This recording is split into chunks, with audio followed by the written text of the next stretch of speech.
Delhi airport से गिरफ्तार हुआ जमशेदपुर का निसार हसन उर्फ निशु। दिल्ली एयरपोर्ट पर गुरुवार सुबह जमशेदपुर निवासी निसार हसन उर्फ निशु को गिरफ्तार कर लिया गया। सुरक्षा एजेंसियों ने उसे बहरीन से लौटते ही दबोच लिया।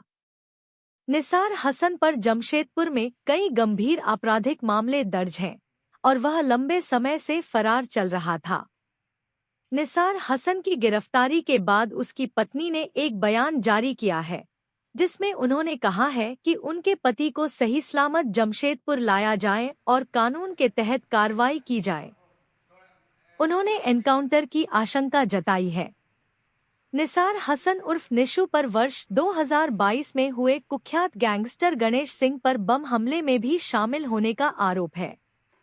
उसकी गिरफ्तारी के बाद पुलिस अब आगे की कार्रवाई में जुट गई है।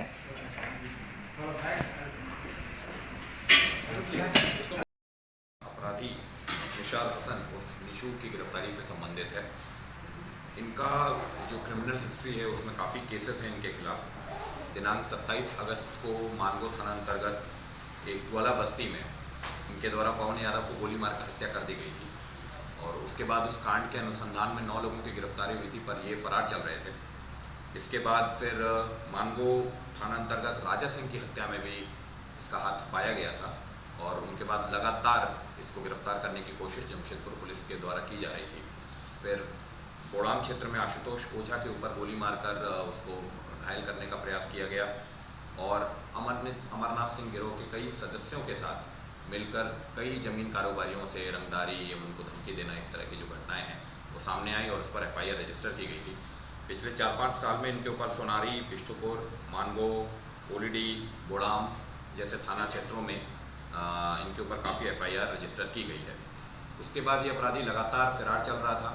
जमशेदपुर पुलिस के द्वारा हमेशा दबिश दी जा रही थी, परंतु सूचना हुई कि वह देश के बाहर चला गया है और उनके खिलाफ फिर भारत सरकार में लुकआउट सर्कुलर का प्रस्ताव भेजा गया, जिसके तहत सभी जो पोर्ट्स हैं और एयरपोर्ट्स हैं वहाँ पर यह सूचना फ्लैश कर दी गई कि जब भी ये कोई अगर जर्नी करेगा तो इनको गिरफ्तार कर लिया जाए।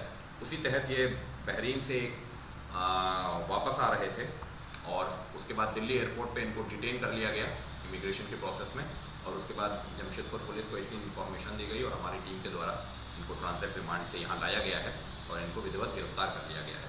अभी इनको जुडिशियल कस्टडी के लिए फॉरवर्ड किया जा रहा है और डिटेल इन्वेस्टिगेशन के लिए इनके लिए पुलिस कस्टडी भी रखी है।